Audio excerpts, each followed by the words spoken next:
মালদার যদুপুর ১ নম্বর গ্রাম পঞ্চায়েতের পার্বত্যা এলাকার সরকারি ক্যানেল দখল করে পুকুর তৈরির অভিযোগ ঘিরে চাঞ্চল্য। নিকাশি নালা বন্ধ করে পুকুর কাটার অভিযোগ উঠল স্থানীয় দুই বিজেপি নেতার বিরুদ্ধে।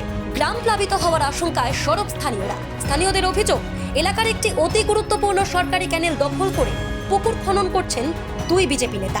সাগরদিঘি থেকে সাদুল্লাপুর বিস্তীর্ণ এলাকার বৃষ্টির জল এই ক্যানেল দিয়েই বেরিয়ে যায়, কিন্তু সেই পথ বন্ধ হওয়ায় এখন সিঁদুরে মেঘ দেখছেন গ্রামবাসীরা।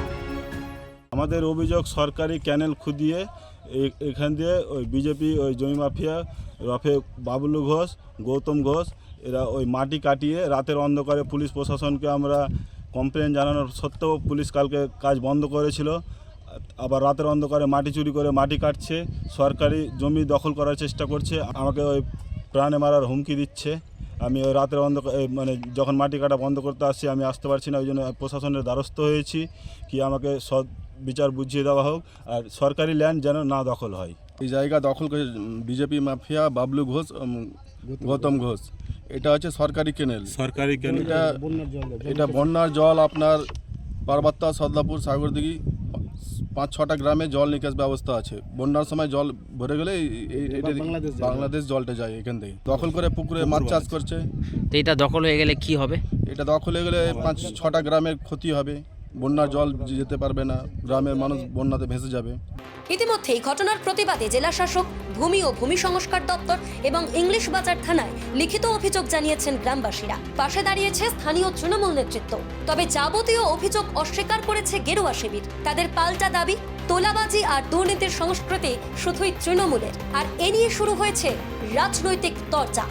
ভারতীয় জনতা পার্টি কোনোদিন খুন, সন্ত্রাস, তোলাবাজি, সিন্ডিকেটের সঙ্গে জড়িত থাকে না। এটা সার্বিকভাবে তৃণমূল কংগ্রেসের কাজ। তৃণমূল কংগ্রেস সব জায়গায় সিন্ডিকেট, জমি দখল করা থেকে শুরু করে পুরো মালদাব্যাপী না, গোটা পশ্চিমবঙ্গ জুড়ে করছে। তাই যেখানেই তারা বলছে বিরোধী দল বিজেপির উপরে তারা দোষ দিচ্ছে। ভারতীয় জনতা পার্টি এই আদর্শে বিশ্বাসী নয়। এই অভিযোগটা ইতিমধ্যেই সংশ্লিষ্ট কর্তৃপক্ষদের কাছে জমা পড়েছে।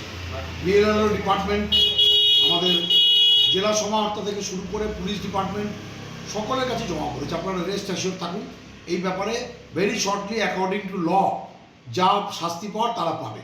কারণ বাংলার মুখ্যমন্ত্রী এই ধরনের যে কোনো করাপশনের বিরুদ্ধে স্ট্রিক্ট ইনস্ট্রাকশন দিয়ে রেখেছেন একদম টপমোস্ট অফিসারদেরকে। এই ধরনের কোনো কিছু বাংলায় বরদাস্ত করা হবে না। সরকারি এই ক্যানেল দখল করলে প্রশাসন ছেড়ে কথা বলবে না, জানালেন মালদা জেলা পরিষদের সহকারী সভাধিপতি ATM রফিকুল হোসেন।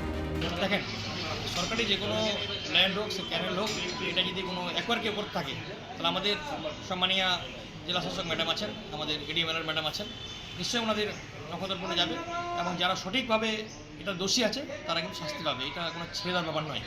নিকাশি বনাম রাজনীতি, এই লড়াইয়ে এখন সাধারণ মানুষের একটাই প্রশ্ন, বর্ষার আগে কি সুরাহা মিলবে নাকি জলমগ্ন হতে হবে হাজার হাজার মানুষকে?